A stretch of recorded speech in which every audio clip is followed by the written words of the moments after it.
Something I talk about a lot on this show is finding people in your life that you can connect with when you're struggling. But I've learned that friends are not therapists. Enter ZocDoc. ZocDoc is a free app and website where you can search and compare high-quality, in-network doctors, choose the right one for your needs, and click to instantly book an appointment. We're talking about in-network appointments with more than 100,000 healthcare providers across every specialty, from mental health to dental health, eye care to skincare, and much more. Plus, ZocDoc appointments happen fast, typically within just 24 to 72 hours of booking. You can even score same-day appointments. I get very anxious when it comes to booking doctor's appointments, but ZocDoc takes the stress away, and I appreciate that so much. So stop putting off those doctor's appointments and go to ZocDoc.com/magical to find and instantly book a top-rated doctor today. That's ZocDoc.com/magical. ZocDoc.com/magical. Let me tell you something. After I started podcasting, people immediately started asking me about launching merch. People wanted tchotchkes, and I did not know the first place to start. But now I have a cute little online store, Amanda Montell .store, where I sell little magical overthinkers hats and notebooks. And that is all thanks to Shopify. Whether you are just starting out your business and are a total novice and don't know anything, like me, or you are a seasoned pro, Shopify is such an amazing platform to sell merch or products or grow a bajillion-dollar business. Upgrade your business and get the same checkout we use with Shopify. Sign up for your $1 per month trial period at shopify.com/magical, all lowercase. Go to shopify.com/magical to upgrade your selling today. Shopify.com/magical.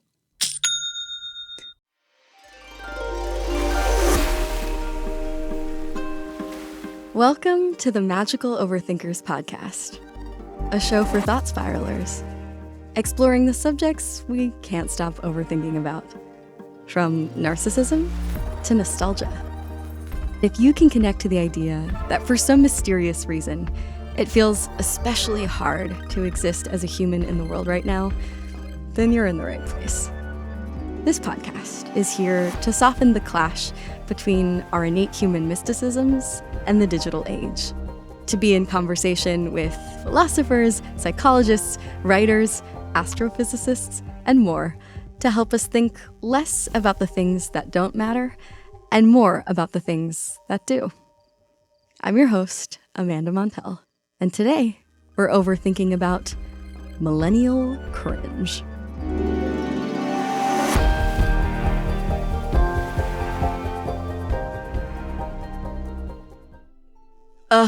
I don't often stop to fully process this because I don't want it to depress me and I don't want to feel sorry for myself, but it really is starting to seem like millennials never stood a chance. Not to be Pollyanna-ish, I guess, but I kind of always thought, at least until recently, that our generation was special, like this bright millennial pink generation that invented social media and changed the world. But now I'm actually starting to think that we're just fucked. I don't remember exactly when it happened, but at some point, I guess during the pandemic, millennials' reputation solidly went from entitled babies to hopeless, out-of-touch girl boss olds seemingly overnight. I feel like as recently as 2018, the millennial generation's main critics were boomers who blamed us for ruining the economy with our obsession with avocado toast. And then it seemed like the moment Gen Z's generational identity was fully established and thus possible to capitalize upon from a marketing perspective, millennial identity became out of date. And it happened fast. The conversation turned from you are spoiled children who got too many gold stars to you're old. And we weren't ready because so many of us were drowning in student loans, not thriving in the ways that adults should. And all the while we were still on social media participating in trends and suddenly being roasted hardcore in an online space that we thought was ours. Suddenly we became cringe. And not just cringe the way that old people have always been cringe, but distinctly cringe. Millennial cringe. This millennial cringe concept is flimsy at best, but it can be defined by a starter pack of sorts. encapsulating everything from the awkward moment before a millennial speaks in a video, dubbed the millennial pause, to a specific brand of humor saturated with references to pop culture moments from shows like The Office, Friends, or the Harry Potter series. It's neutral gray decor, it's side parts, it's skinny jeans. But as we dissect the phenomenon and sort of shake off the panic we feel surrounding it, it's clear that what we're really talking about is a shift in digital literacy and cultural references. Young generations always drive language change, grassroots humor, and while millennial cringe humor was a little more earnest, today's online humor, by contrast, thrives on a kind of jaded irony and is shaped heavily by fast-evolving algorithms, micro-trends, suggesting that you've got to keep up. Today's in-jokes might be tomorrow's cringe. I'm gonna set up today's journey into the millennial cringe landscape with some insights gleaned from an exhaustive analysis conducted by Meltwater, which is a social listening and analytics platform. Meltwater examined the conversation around millennial cringe from November 2022 through October 2023.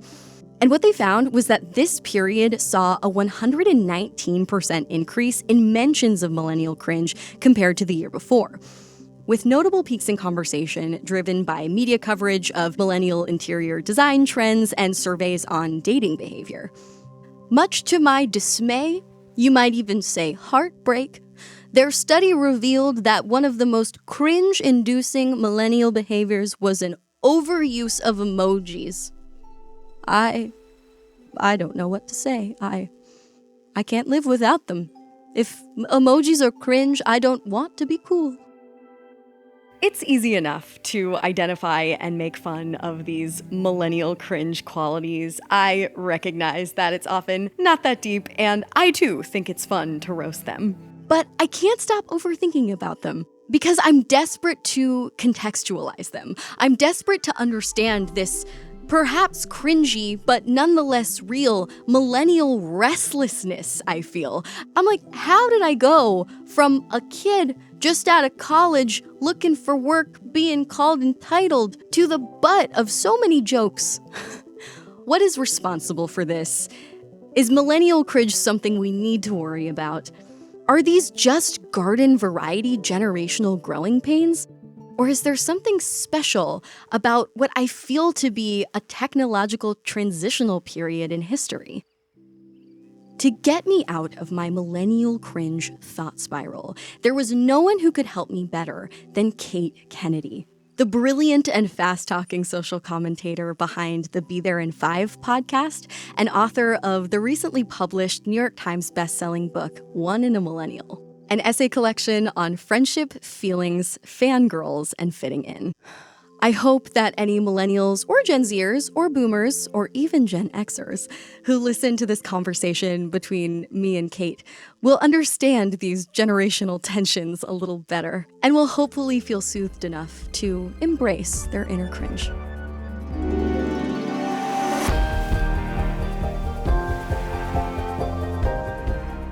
Kate, this podcast is for overthinkers. So my first question for you is, what is an irrational thought spiral that you can't stop overthinking about lately? Oh, this morning I really started overthinking setting up a tent situation for my son who is a baby and didn't ask for a tent because he can't talk. But in the cringiest millennial move ever, I was like, I do think I need to set up that we can push our beds together scene from Nancy Meyer's The Holiday with Sophie and Olivia and Jude Law and Cameron Diaz. Like that's my dream of parenting. So yes, I did spend the better part of this morning with my coffee spiraling about the specs I demand for a tent that I literally didn't even think I needed till this morning. What do you think the tent means to you? There's something funny that happens when you've never thought about something before, but then you start to think about it and suddenly have all these demands and needs for its specifications. And I feel like that's a kind of funny behavior of even just general online shopping. Like this random surge for perfectionism is part of a spiral and not a meaningful, I don't know. But the tent to me, I think, is just a cozy merging of my favorite pastime of pop culture depictions of parenting and doing something for my kid that I actually like because I'm tired of the trucks and it's just not that stimulating for mom. So really, it's a selfish venture, to answer your question. Absolutely. Well, I mean, it transcends generations. It transcends gender. Right. No one doesn't love a fort. But yeah, I actually think you're really onto something with that like capitalistic pressure to achieve a goal perfectly, even if you just came up with that goal this morning. They say perfection is the enemy of good. I relate so hard to that. If it weren't already obvious from the theme of this podcast, I am so grateful that therapy and mental health care are becoming more common and more destigmatized. But no matter where you are along your therapy journey, finding the right therapist for you can be a really daunting task. Ironically, adding mental stress instead of taking it away. Enter ZocDoc, the low-stress way to find and book the right therapist for your specific needs. ZocDoc is a free app and website where you can search and compare high-quality, in-network doctors, choose the right one for your needs, and click to instantly book an appointment.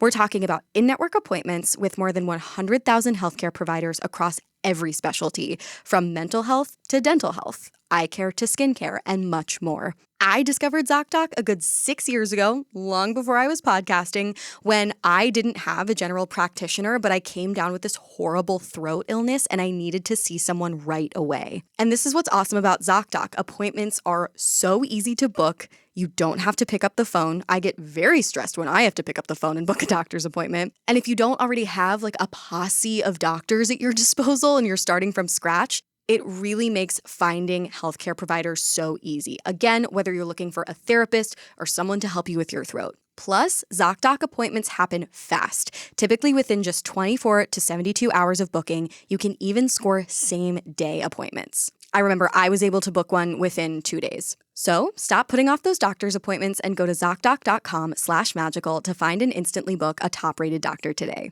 That's ZocDoc.com/magical. ZocDoc.com/magical.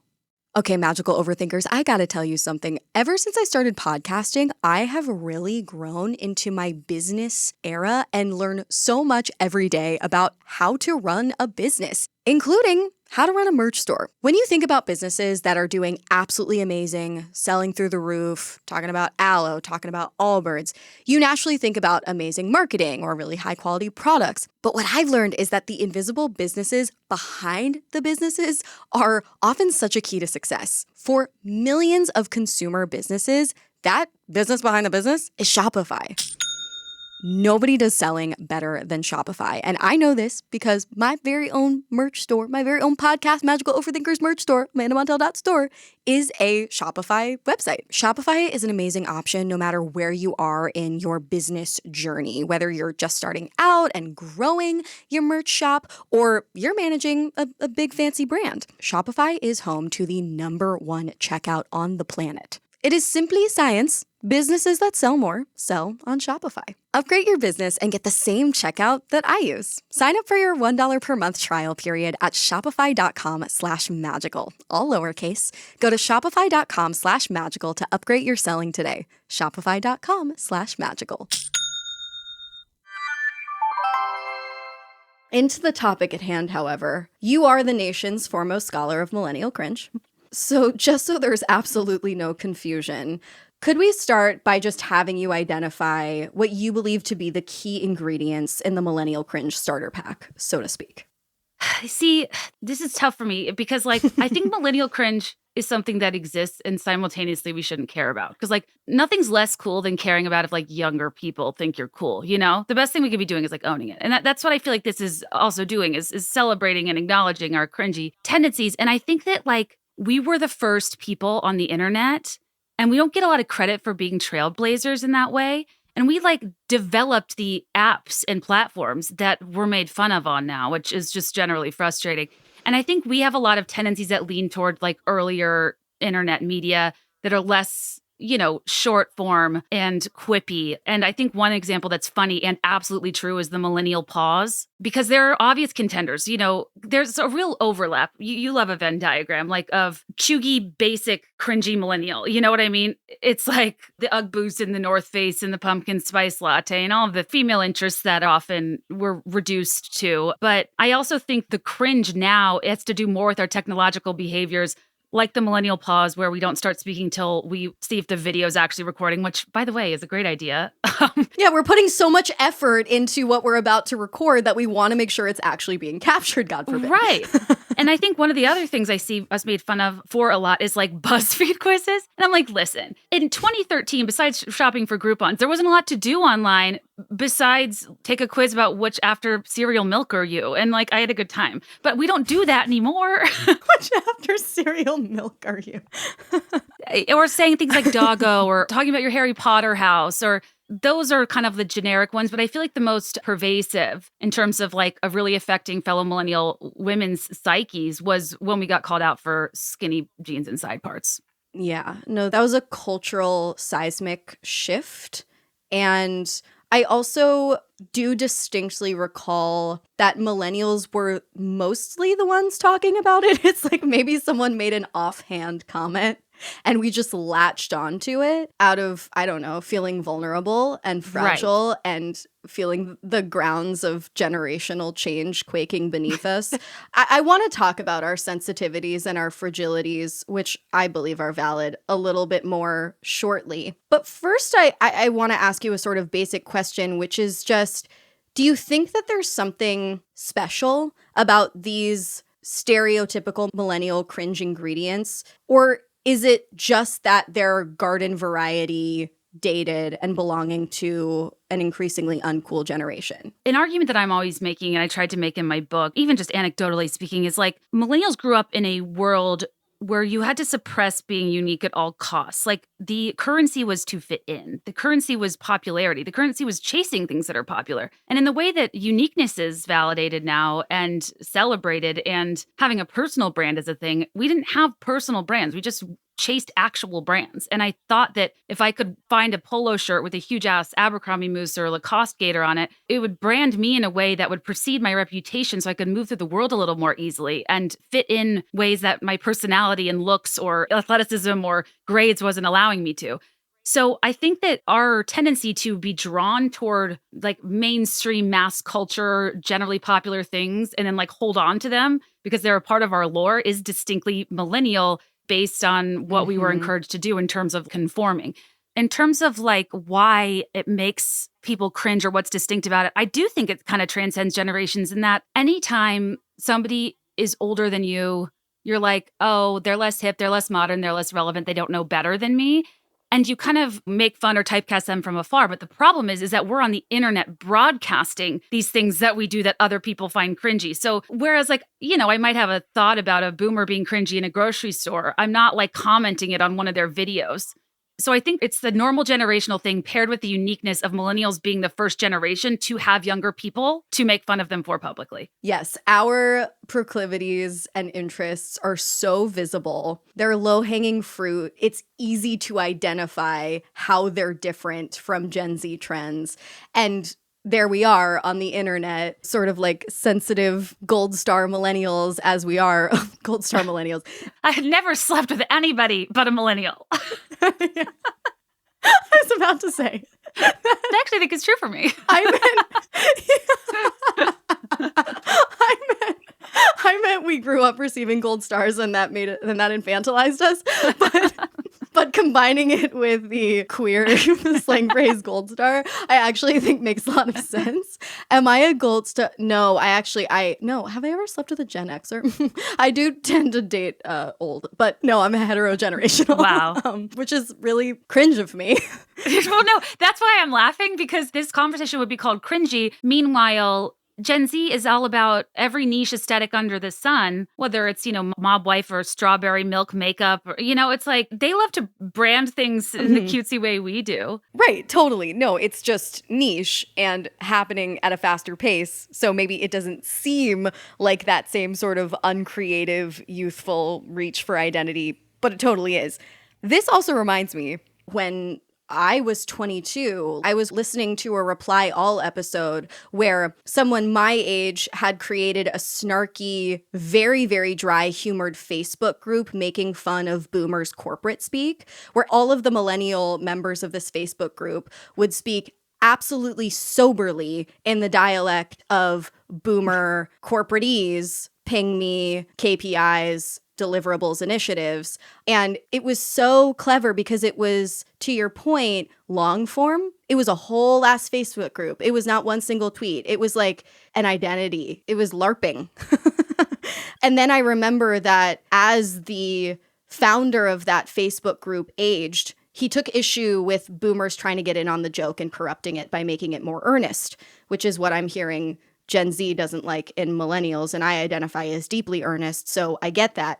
But I think earnestness is something that comes with age, and we see this with multiple generations.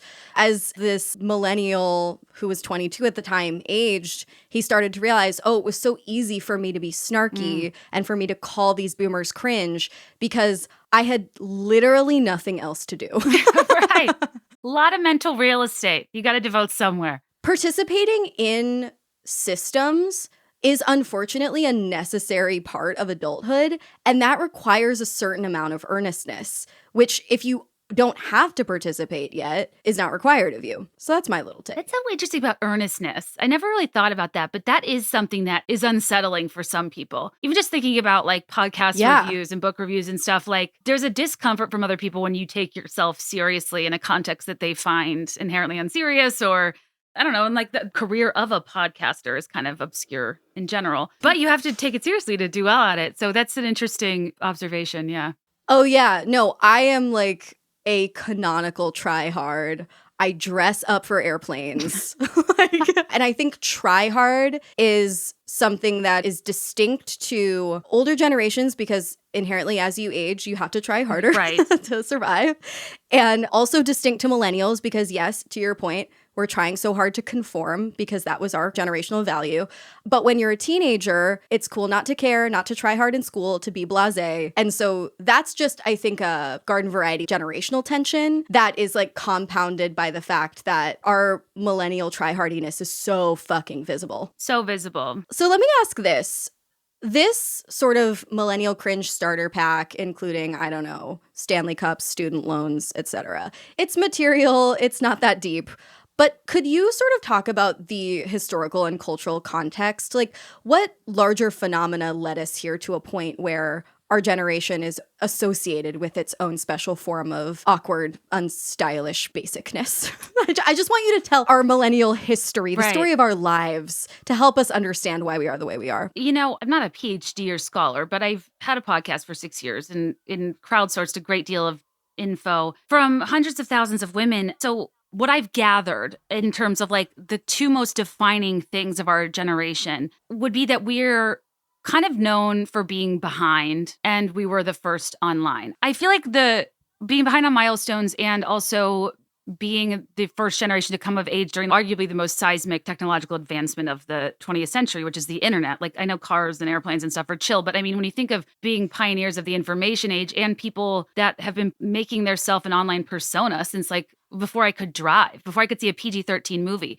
I think that we are trailblazers in many ways, but like we also have this unique experience of straddling a more untethered upbringing. I bring up those two things because I think they're very defining of a lot of millennial tropes. And part of what contributed to millennial cringe, or just even being like a general punching bag, was also our treatment from the press in the mid to late 2010s, where we killed every major industry and economic sector. It's like millennials are killing marmalade and low-fat yogurt and the American dream in its entirety. And it's like, what? And in my book, I wrote about how like it's crazy to see us being accused in a negative fashion of killing the diamond industry, and then another headline that month of like the napkin industry. And it's like, okay, we didn't buy diamonds because we lived the greatest economic recession since the Great Depression. Like, that's also why we have student loans. Like, we were told a college education is the thing that we needed to be financially successful. And then the great irony is the world changed. And the thing making most people financially unstable is that they paid for a degree. Like, the world changed. The timing of our coming of age was weird. And I brought up the diamond example because it's like, well, just use your head for a second. We're getting married later. People are maybe buying engagement rings. And also, I don't know, it has a history of violence and exploitation. So, like, why are we out here being like, buy more precious gemstones and blood diamonds, you know? Then it's like, you're killing big paper. Like, sorry for not using more paper napkins. Sorry for eliminating waste. Like, it's almost like everything is kind of skewed negative when it's not. And we're just products of our time.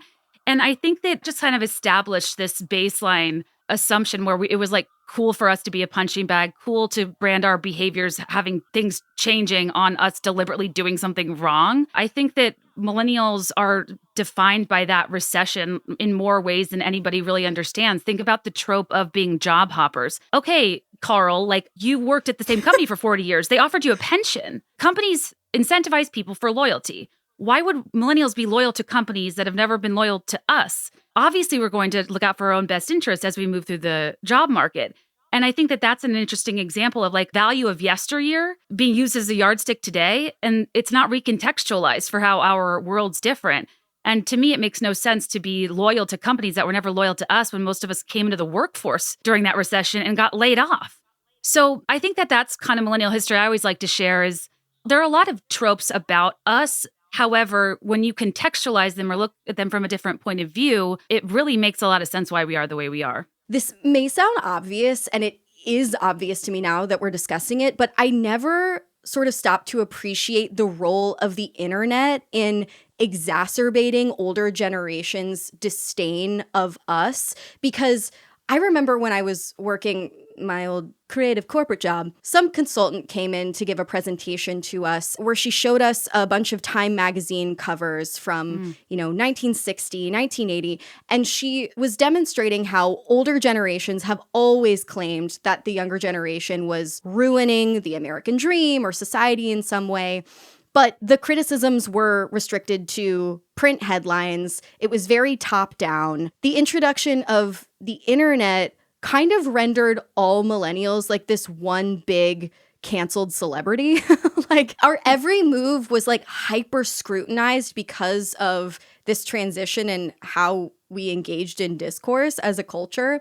And it's true that like every single ingredient in that starter pack has an explanation. Like I'm sure you're familiar with the concept of the lipstick effect, this term that was coined during the Great Depression to describe how even though sales of expensive luxuries were down during that time, the sales of affordable luxuries like lipstick went way up because people needed something to boost their mood, and something like a cheap lipstick could serve that purpose for them. So much of our millennial consumerism involves these cheaper goods. And I think that is a lipstick effect of its own that's just been hyper roasted because the internet exists now. And I feel the same way about us being roasted for like having really Pinteresty weddings. I think that's recession related. In 2010, Pinterest really changed things in that even fashion, home decor, like the arts, traditionally female spaces for creativity that were usually trickled down from like print fashion magazines, from, Martha Stewart Living catalog or television, like, the traditional mediums. All of a sudden, there was A, blogs, and B, Pinterest for us to have access to like regular people for ideas, for repurposing the clothes we already had, and for doing like crafts and DIY. And like Pinterest was huge in terms of like, if you didn't have the money for the wedding you wanted, go to a Michael's, get some burlap and lace and some mason jars. You've got yourself at the time what seemed like the lap of luxury. And I think that like we have a lot of DIY tendencies that younger generations maybe aren't as privy to. All roads like lead back to, I think, a lot of instability and uncertainty with the future, and a lot of financial instability in terms of we grew up in one world that was completely different from the world that greeted us once we grew up. Yes. I've been trying to boil down why the concept of millennial cringe even exists. And I think it relates to inherently conflicting ideas between conformity and individuality, childhood and adulthood, luxury and simplicity.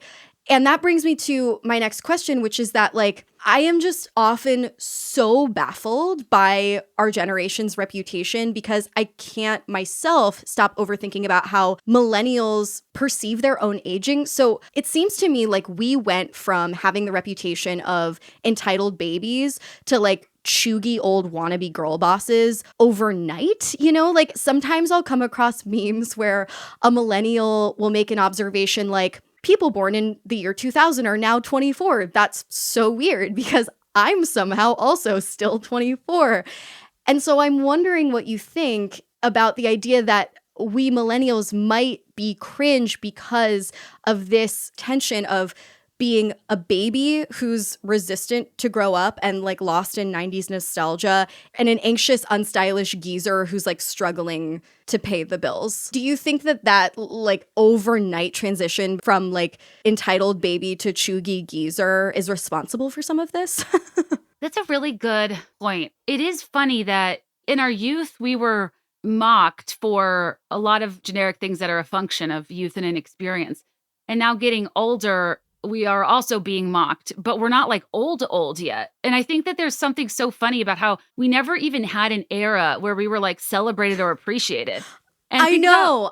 Gen Z's arc, it's like, yeah, the Tide Pods, that was tough. But then the BTS army took down a Donald Trump rally. And we were like, yes, Gen Z's the best. And sure, they have their stereotypes, but they're not as scathing as millennial ones. So I actually couldn't tell you why that change happened overnight and why we never got kind of this middle ground safe space of appreciation. But I think that since it was established that we're kind of a headline, it also makes millennials kind of a content farm.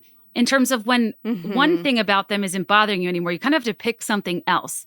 And even like the volume of headlines about major industries or economic sectors we killed were showing the click-through rate of insulting millennials. Those headlines perpetuated because people were clicking on them because they found a deep-seated hatred, dislike, or disdain for millennials that they were trying to pander to. And I think that's the same thing is kind of happening now with like, okay, we've made fun of them for this. What else can we do? And on TikTok, that's like bait for views. That's stuff millennials will watch because they're afraid of being uncool, and people that are younger and think they're uncool are validated by. Right. So in part, Millennial Cringe is just this snowball where it maybe started as a bit of an engagement strategy, and now we really buy it. It never changes. It shapeshifts. Totally. This show is sponsored by BetterHelp. Something that I tend to miss and feel really wistful for from my childhood was the sense of wonder and curiosity and imagination that I felt toward everything I encountered. As an adult, you can sometimes lose that sense of wonder, but therapy can help you reconnect with that. Something that I've derived from my own personal experiences with therapy is that reconnection with curiosity about other people, about my own brain, which can help you feel a sense of hope, like the world isn't out to get you and that you won't feel so anxious or depressed or whatever you're going through forever. I've actually personally used BetterHelp a few years ago when I was in between therapists and feeling really overwhelmed by the prospect of having to find someone new. BetterHelp made it possible to dip my toe back into therapy, and that was really welcome, especially because I knew that I could change therapists anytime at no additional charge if I didn't find the right person for me right away. If you're thinking of starting therapy, give BetterHelp a try. It's entirely online, designed to be convenient, flexible, and suited to your schedule. Just fill out a brief questionnaire to get matched with a licensed therapist and switch therapists anytime for no additional charge. Rediscover your curiosity with BetterHelp. Visit betterhelp.com/magical today to get 10% off your first month. That's BetterHelp, HELP.com/magical. I just have a couple more questions, and then we're going to do a bit of a lightning round. You talk about this in your book. It's a topic that we would be remiss not to address. How do you think early 2000s purity culture contributed to the millennial cringe stereotype? Oh, gosh. I think that it was almost the dichotomy of purity culture paired with the almost raunch culture of the tabloid media at the time. Raunch isn't the right word, but like we were in this impossible time where, you know, it doesn't matter if you were like a WWJD bracelet wearing youth group goer, like the conservative agenda penetrated secular spaces in a big way with like abstinence-only education being funded by special interest groups that completely implemented across the nation. I think from 93 to 2008, abstinence-only was the leading suggestion for sex ed in secular schools alike and parochial schools alike. And I think that that's an interesting part of our lore where the way we were taught about our bodies and what we wear was very like shame infused. And I say this as a person with an evangelical background. It's sexualizing your body before you're a sexual being. And the weird part is adults are the ones sexualizing it by saying you have to dress a certain way and acting like a belly button's a private part. But like showing midriff at my school was like a crime of all crimes. You'd get sent home, you'd have to put on your gym uniform. And even looking at the crop tops people wear at public schools, I'm like, wow, we were so tethered to like fingertip length everything, to 3 or 4 finger tank tops. Like women's modesty was just like so insanely enforced in ways that I think it's a level of surveillance that we already had on our own bodies, because back then, like low-rise jeans and kind of the baby doll style of dress and the Paris Hilton lengthy torso type outfits, like the style at the high celebrity level and the clothes that trickled down from it, clothes were being made that we had to change our bodies to fit into. Now there are clothes that fit our bodies. And I think we were already doing so much surveillance with like how our bodies look to fit into the trends at the time, paired with this purity messaging where like we were supposed to cover ourselves up and we were responsible for how men responded to us.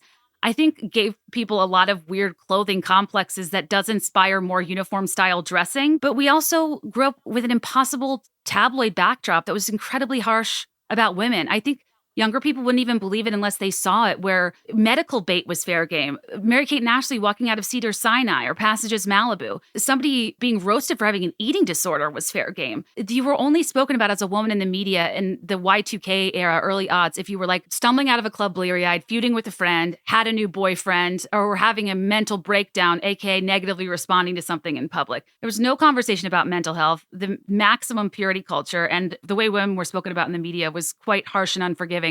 And I think it created this situation where, as a young millennial in the early 2000s, not only was my self-surveillance incredibly harsh because of my body and diet culture and the impossible beauty standards, but then the way the media spoke about women, it was kind of like, well, we never stood a chance. Like the things that we're judged for, I'm already judging myself for, and that is my value. And I don't know if that answered your question, but it was kind of a mindfuck. Yeah, when you spell it out that way, it is clear how under scrutinized that whole era of purity culture paved a way for what millennial cringe would later become. And I'd never thought before about this idea that you just proposed, that because even though I didn't grow up in evangelical culture, I knew what tabloids were, I knew what purity culture was, it affected me.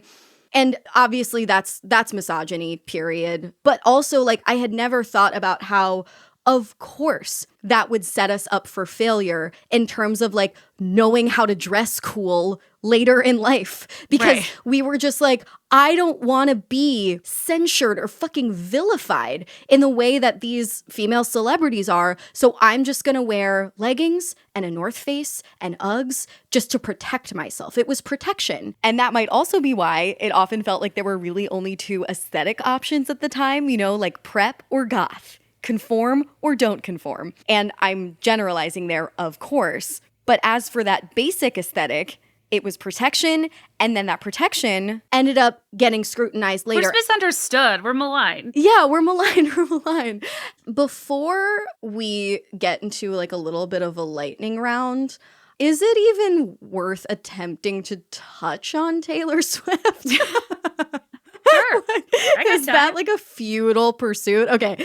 I feel like we should at least acknowledge Taylor Swift as an ingredient in the millennial cringe recipe. I feel like I have a pretty good grasp on arguments for her being cringe and against her being cringe. She is the subject of the first chapter in my book. I feel like I get it. Like, she's escapist, she's a girl boss, she's so good at working, but she's also, you know, like so good at working. Like, she's so good at working. Like, it's amazing. But, you know, also like shameless capitalist, kind of there are arguments to be made about her white feminism, arguments to be made about her being overhyped, blah, blah, blah. I understand where everyone's coming from. And yet, like, you know, at the end of the day, I feel like she is just a pop star and we shouldn't be looking to pop stars for certain things. We shouldn't overthink it. We shouldn't overthink it. It's not that deep. Yeah. But for the listeners, could you sort of summarize your relationship to Taylor Swift before we discuss her? Yeah, I'm like a long-term fan. And before it was in the mainstream, that she would like do Easter eggs and codes. And she had this really interesting relationship on Tumblr with her fan base. Like, I've kind of been involved in like the chronically online Taylor Swift fandom before like being chronically online was a thing. And before it was cool to like Taylor Swift. Like, I think people forget that defending her was like a full-time job until like Folklore came out. And people just like, there's just something about her I don't like, or all she does is write about her exes, or whatever. Like, whatever reduction could be made against her and her body of work existed. And a big part of my podcast, which has been around for 6 years, was like for diehard Swifties that like really wanted to discuss the lyrics like we were reading a piece of literature, like an AP Lit class. Like, I like the analytics of her writing and creativity and her body of work. But I feel like she's more so associated with her tabloid fodder and like general media presence by Fairweather fans that know the singles. But yeah, I'm pretty deep in the T Swift fandom, but I'm also like a normal person. And I'm not afraid to criticize her, and I'm not afraid to say I don't like something, because that's where it gets culty, right? Is when you can't go against your fearless leader. Yeah, but I also, here's the thing too, though, to relate it to Millennial Cringe, and this is in reference not just to Taylor Swift, but in reference to all of the subjects that we've been discussing, is like, I think the fact that millennials were assigned to adjust overnight from offline life to online life made us more ideologically polarized, whether we're talking about politics or fandom. So I think that adjustment and those growing pains are to blame for so much of the delirium in both positive and negative ways surrounding Taylor Swift and so many other figures. I'm curious if you have thoughts on like, who the fuck is the male equivalent in terms of cringe to Taylor Swift? Like a male millennial artist who's objectively as basic, try-hard, capitalistic, mainstream, all the things that people criticize Taylor for, but a man, and probably not quite as successful, or maybe as successful, I don't know. But regardless, certainly not scrutinized as much. Ed Sheeran? The Weeknd? Who? Yeah, the first two that came to mind were Ed Sheeran or Bruno Mars. In terms of having earworm top 40 hits played at weddings, overplayed ad nauseum, but we have like no interest in their personal lives, who the songs are about. We don't nitpick how much they're shown on camera if they go to a sporting event. Like, there's a fundamental difference in how they're treated, but also probably perhaps a less passionate and smaller scale fandom in those cases. Like, I don't know. Taylor Swift, you kind of diagnosed it perfectly earlier. Like, I think she is perceived as cringe for her earnestness. Like, earnestness is her brand. And that's an interesting question about a male. But yeah, Ed Sheeran or Bruno Mars are the first two that come to mind. And I'm not even sure why. It's like I almost don't even know enough about them. And I don't analyze them in the same way for some reason. Isn't that funny? It's so funny. Yeah, I have bumped up against Taylor Swift's earnestness, perhaps because of my own earnestness. Like when I see like theater kid energy in someone, totally, I immediately revile it because I embody theater kid energy. Or like, I always wanted to have theater kid like, I've always had the energy. I didn't always feel permission to act that way. And I think a lot of Taylor Swift's success amongst millennials can kind of be generationally tied to, and I want to be clear, I don't make arguments always for why millennials are necessarily special. Rather, I focus on what makes them a product of their time. And I think what's very much a product of my time when I was younger and dating the most was Tucker Max's world. Do you remember, like, I Hope They Serve Beer in Hell, or like The Pickup Artist, or Why Men Love Bitches, like the Sex in the City, like the way I think that young women were spoken to about love and their feelings. It was like the best way to get a guy is to be completely disinterested, disengaged. Why Men Love Bitches is like comedically canonical, I think, to a lot of older millennials in terms of like, you'll only be loved if you completely change everything about yourself and, treat this man terribly because your niceness, your earnestness is not attractive. And I think that there is a sector too of like, if you're showing any emotion, you're called dramatic or you're called overreacting. And I have this like history of just feeling forced to play it cool at all costs when I never wanted to. And Taylor Swift music never plays it cool. It's the complex inner world of girlhood that you had to hide from the world to be taken seriously or to be eligible for, the male gaze. And I just think she makes a lot of people feel seen and heard for experiences they had that were otherwise invisible. Yeah, I love your comment about not playing it cool. Every time I try to play it cool, I regret it because I can't pull it off. Oh, me neither. And you mentioned it earlier, but like the term unserious is now trending. I see it in comments. People are like, oh my God, Miley, we love her. She's so unserious. Like, I think of myself as like a silly, goofy person, but I take that very seriously. Okay, so now we're going to transition into a bit of a lightning round. So I polled my little magical overthinkers club, my Instagram, dare I say, community, for some thought spirals of theirs on the topic of millennial cringe. And I'm going to invite you to simply agree or disagree with these hot takes, thought spirals. Don't overthink it, proverbially. The first crowdsourced thought spiral, and this relates to a lot of what we're talking about, but it's phrased a little bit differently, is we're the first generation to have to deal with a complete shift in technology and also social identity. We had to switch in the middle of youth from offline to online existence, which is different from either growing up with it or coming to terms with it as a mature adult. We also had to navigate the shift to going from certain identities like queerness not being accepted at all to being accepted. All the change has made us more uneasy, stressed, confused, and thus more cringe. Agree or disagree? Wholeheartedly agree. Great. Thought spiral number 2. We don't blame Gen X for climate change, but Gen Z blames us. I don't know if I see that. Yeah, disagree just for what I see on the internet. I don't see millennials criticized that often for it. Everyone's blaming each other, which is part of the problem. Blame is not productive. Millennials were at each other's throats in the late 2010s for using straws. So we care about the planet. Okay, the next thought spiral. The older I get, the more pride I have for millennial identity. Agree. Me too. I mean, it's just acceptance. I don't know if it's pride. It's self-acceptance, really. A millennial is like akin to a 4-letter word almost. Like it's never ever been a desirable thing to label oneself as. And I was kind of trying to do that with my book. It's like, no, we should be proud of the stuff that made us. But like, even still, that's not the first way to introduce myself. Totally. So there were several thought spirals about millennials feeling like children pretending to be adults. So on that note, the next hot take is feeling like we have to be grown-ups, but are entirely unprepared to do so is exclusively unique to our generation. We have to bear all the burdens of adulthood with none of the privileges. It's an endless wash cycle. Agree or disagree? There's a lot of nuance there, but I say based on economic factors distinct to our generation, agree. Yeah, it's very interesting. I was watching a fantastic Vox Explained video the other day that was discussing how school lessons in financial literacy were more common in the first half of the 20th century. But then once the space race became a thing in the 60s and early 70s, the president was like, oh God, Americans are falling behind our world leader competitors in math and science.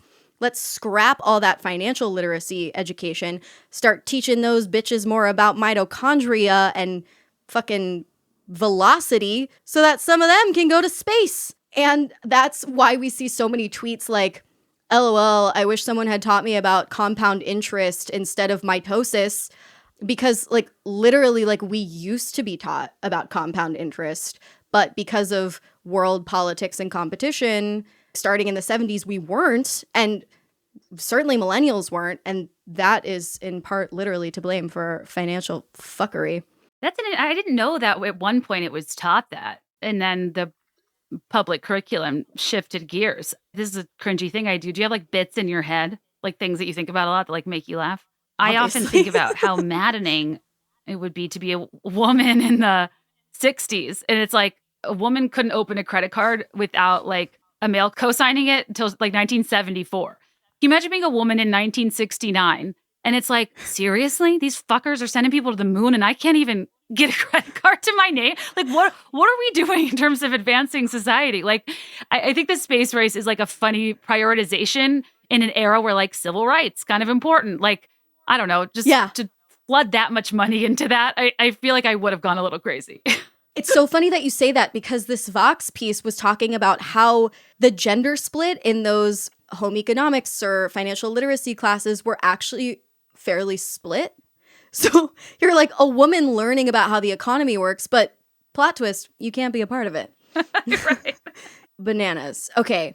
Also on the note of millennials feeling like a girl, not yet a woman, Millennial Cringe thought spiral, agree or disagree. The reason for girl dinner is because of this exact responsibility of being an adult but not having the resources to pull it off. So we're like, okay, fuck it. For dinner, I'm having Ritz crackers and a string cheese. Disagree. I think that's more gender role driven and is like kind of a form of resistance. Love that. Next thought spiral on the same theme. A Gen Z respondent says, I die inside when millennials use the phrase adulting. Yeah, agree. I don't like that phrase either. Me neither. But it truly does say something about our feeling split between childhood and adulthood. It's like for other generations, adulting was just existing, but now we need a special word for it because we're struggling. It's hard to find a demarcation of adulthood when you're falling behind on milestones and we're, getting married, having kids later and or don't own homes. Like some of the guardrails, I think that comprise our perception of an adult have a level of inaccessibility that prior generations didn't have. And therefore we lack like a line of demarcation of where like, I'm now an adult. Like I'm kind of waiting till I own a home. I'm still a renter, but I'm like 36. But yeah. I've been an adult since I was 18. So like, I don't know what I'm doing. That is such an interesting thought because I feel like I have done none of the things that adults are supposed to do. I haven't been to the dentist in 5 years. I don't own a home. I can't cook, like all those home economics, like I can't do any of that shit. But the things that I have accomplished were just sort of the things that felt like I could take them into my own hands. Right. This is just for honesty's sake. There was a trend during the early pandemic when everybody was like bored at home and like basically doing the equivalent of chain letters and Instagram stories where everybody was like, okay, name your memoir and pass it on, like jokingly, what's the title of your memoir? And mine was like, owns 3 thesauri but no vacuum. And this is partially just because of my upbringing, but like I don't actually feel like I know how to do any of the basic things that adults are supposed to know how to do. I know how to do all these other things that totally aren't necessary. That's very millennial. Totally. I just, I feel like sinking more time into like our quirks and hobbies than like actual life management is something too. Yeah. Like, I'll do a 6-hour dissertation on Rachel Hollis girl bosses and like MLM and self-help and draw Venn diagrams and like go nuts. But I don't open mail. That feels like a tall order. Yeah, exactly. Exactly. I really need to go to the dentist is all I need to say. I really want that for you. Okay, let's do a few more of these thought spirals. Next one, millennial cringe is internet slang that millennials themselves coined, but is now being used against us, and we let that happen because we're so sensitive to critique. Well, that's nuanced. Kind of agree. I agree, but I don't think it's that millennials are more sensitive to critique than anyone else. I think like the internet traumatized us. The next thought spiral, this is more uplifting. To be cringe is to be free to indulge in the weirdness of life. Gen Z thinks we're cringe because they just wish they could be free. I agree with the first part. I'd have to think about the second part. I was thinking the other day about how, like, I don't actually have any sincere nostalgia for my middle or high school years. I was a completely miserable adolescent, but sometimes I do like to smoke a little weed and watch an early 2000s rom-com to remember what it felt like to be that age, just so that I can be more excited about my life now when my life now feels painful. Yeah. I think that is like a really beautiful way to honor your younger self if you didn't feel you were always in the most ideal circumstances. That's the tricky part with nostalgia. Like for a lot of people, it doesn't matter the sights and sounds and scenes and iconography from the time. Like they had difficult childhoods or trouble fitting in, or the trends and stuff that I chased represented something that impressed somebody else. And I love the idea of like just reacquainting yourself with like the media or things that you once loved and finding relief and solace in that things have changed and evolved. That's a great way to think about nostalgia. I love that. Now we're going to transition into some even spicier takes. Ooh. Next thought spiral. Millennials are the most hated generation. Agree. Next thought spiral. Older millennials are luckier. Anyone over 35 is way less fucked than baby millennials. I would need to know why. Yeah, I don't know if that's off the top of my head. true. I don't know if I agree with that. I think financially, probably everyone is fucked, but in slightly different ways. It's possible that younger millennials are more fucked mental health wise. Yeah, I could see that. And I think older ones are actually more fucked financially because if you graduated it, like when the market crashed, like 07, like if you graduated in, 07 to 2011, then you're now 40 to 36-ish. Like, Mhm. so that's kind of older millennial skewing, because I think that that financial thing is really represented by entering the job market during a bad recession. And so quite literally mid to older entered the job market then. That was my impulse too. But I know that student loan debt is getting worse, not better. That's true. So, That's a like, different facet. Yeah. everyone's fucked in different ways. Yeah. Next spicier thought spiral. Disney adults, Harry Potter heads, and some Eras Tour costumes make me embarrassed to be a millennial. I mean, sometimes, yeah. Like, I don't Yeah. want to feel that way, but I can't help it sometimes.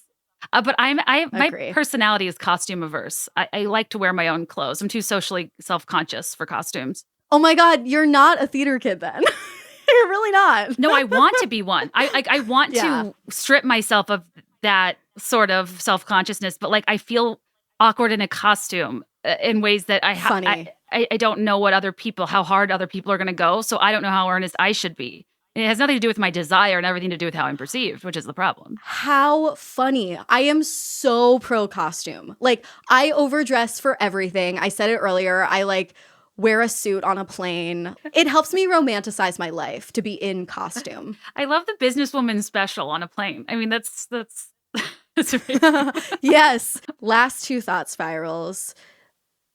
Oh God, this one's mean. The cringe judgments are deserved, and whoever is hurt by it is extra cringe. Disagree. Yeah, I disagree. The last thought spiral is cringe is cyclical. As a Gen Z girly, I know my cringe time is nigh. Agree. I definitely agree. My last question for you is, what is the one ultimate thing that we're overthinking when it comes to millennial cringe? And what's the one ultimate thing that we're underthinking? I think the great irony of millennial discussions is that even generations aren't really real. They're more like marketing tools. They're birds of a feather characteristics that define an age group. And really, research in defining age groups is largely done by way of media research and targetability to get more ad dollars that fuel our entire like media and entertainment industry. It's like they're real and they're not real, if that makes sense. It's not a diagnosis. It's not a, something that has deeper roots than just literally the time you were born. So I think we do overthink it in a sense, but it also has become, with the information age, a way to like Myers-Briggs your birth years. In prior generations, I don't think anybody thought about their generation because it's a term used by people outside of your generation to describe you and a tropey reduction. But most people inside of it don't really self-identify that way. But I think millennials are weirdly the first to kind of take it on as a personality type and almost claim ownership of these traits because they're so easily insulted or sidelined. So yeah, I think that we overthink like generations in general. And like I could completely make the opposite argument of my entire book by just being like, they're not that real. They're not that important. They're mostly used by marketers. And something we're underthinking, I need to think about that. Sorry. No, I think you kind of said it. We're like underthinking the fact that there are no sharp borders delineating generation. The fact that generation is a label that other people are using on us, and that in a way we're being assigned to thought spiral about what it means. Yes, I completely agree. Like, I don't know if we had like a choice, but to psychoanalyze and pathologize our own behavior in the context of generations. And I just don't know if anyone else did that while they were young. Totally. It's like, I am only 32, and yet I am spiraling about being like this geezerly generation that's cringe and the rest. It's like, these are the years. Oh, this is my time. We're having to deal with feeling so old, which is kind of weird. And I feel like, I wonder if previous generations panicked in their 30s. Like, I would assume not. That was the life expectancy like 300 years ago. So I know. I was about to say. Like, I am old according to my Dickens era fantasy. Yeah, I mean, I think a lot of it can be distilled to like one of my magical overthinkers, when prompted to DM me a thought spiral, sent just a screenshot of a Q&A that Jemima Kirk did in her Instagram stories, where someone was like, please give me advice on how I as a woman can be more confident. And she just like posted this very blasé cool girl selfie and was like, I think y'all are thinking about yourselves too much. Classic Jemima. Classic Jemima. I know. She's so breezy. She is like the breeziest. I think you too probably, though I'll just speak for myself. I am constantly straddling this line between like trying to, for my mental health, diminish self-focus, and for my work, navel gazing until the cows come home. Yeah, it's like impossible. I think your person being a product in a sense, and the way to make art, to be in a creative career anymore, you have to like lead with platform and community building and stuff. Like it's a weird experience. It's not natural for everybody. And it adds on a level of scrutiny that you're already doing about yourself. It just like calcifies it. It's like most people's job feedback is like, I need your deliverables in a lower cycle time or whatever. Feedback about my job is like literally personal. Like in most workplaces, you can say it's not personal, but I'm like, no. It like literally is criticizing me as a person and how I talk on my platforms. So yeah, I struggle with this a lot because it requires me to mine my own life and brain for content. Yet all I want is for people to like never talk about me or look at me. Yes, exactly. Exactly. It's so confusing. I have so many thoughts on this, but I think that also, like, part of me thinks that the shift that we'll see in the coming years, like, I think there's a very interesting dichotomy between kind of the more inclusive and accepting vibe of Gen Z and younger generations, what Gen Alpha, how they present online versus a hyper individualistic mentality that's all about like my journey, my mental health, my needs, but also kind of operates in this like social justice collective that is very non-individualistic if it's effective. And I think that we're going to see the tide change to where a lot of the mental health speak online and a lot of the therapy speak we see and a lot of like the honoring your own emotions and validating your journey stuff is going to be kind of turned and branded as so self-indulgent in a sense of like that self-scrutiny almost as a form of narcissism. We'll be less empathetic to that and use it as a trait that's like, no one's thinking about you that much. And it's actually like problematic to think other people are thinking about you that much. Yeah. No, honestly, I'm like already seeing that shift. It was very interesting. I wrote a piece about the rise of therapy speak in the workplace for Harper's Bazaar. And as I was like conducting my interviews with mental health experts, what I didn't expect to hear from them was that part of what's responsible for this rise in therapy speak is this more extreme movement toward individualization. Like everything's a me problem. Everything's a me problem, you know? Whereas like not every problem yields a pathological diagnosis from the DSM. Like sometimes it's literally just a bad day or like the weather's bad. Right. But I'm like diagnosing myself with object permanence issues on like a Tuesday from my sofa. Like what? Yeah. From TikTok. Yeah, totally. It's crazy. Oh my gosh. I feel like I have pilfered your entire day. If folks want to keep up with your mind and your millennialness and your book, where can they do that? You can find me on Instagram at Kate Kennedy. My podcast is called Be There in 5, which is largely about the female millennial zeitgeist, as is my book, One in a Millennial. You can find wherever books are sold.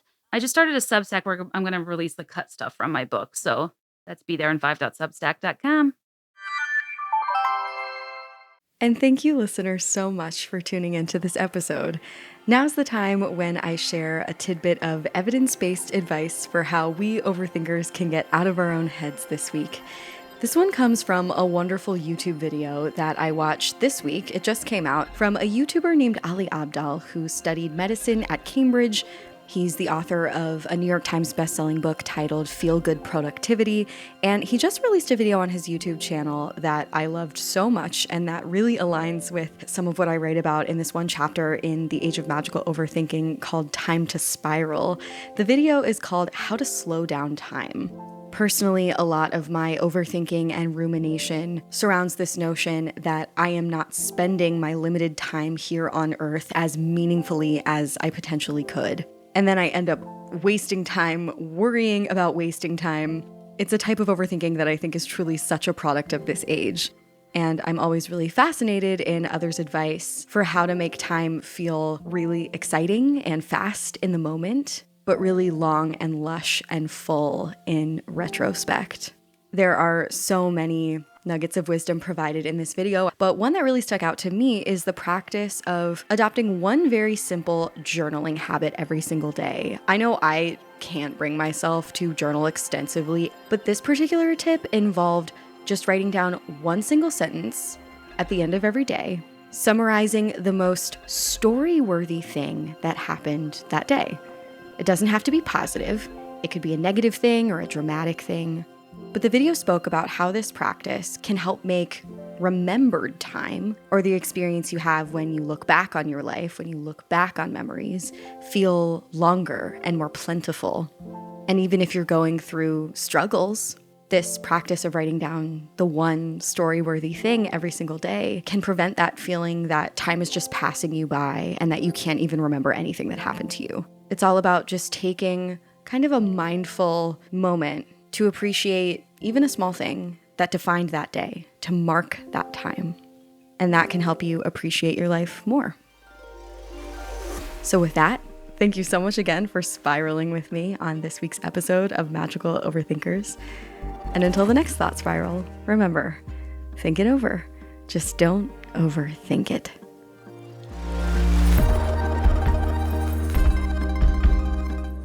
Magical Overthinkers was created and hosted by Amanda Montell and edited by Jordan Moore of The Pod Cabin. Our theme music is by Casey Kolb. Thank you to our magical coordinator, Katie Epperson, producer, Rebecca Swan, and Network Studio 71. Be sure to follow the pod on Instagram at Magical Overthinkers. We're also on YouTube, link in show notes, and ad-free episodes as well as behind-the-scenes extras are available on the Magical Overthinkers Substack at amandamontell.substack.com.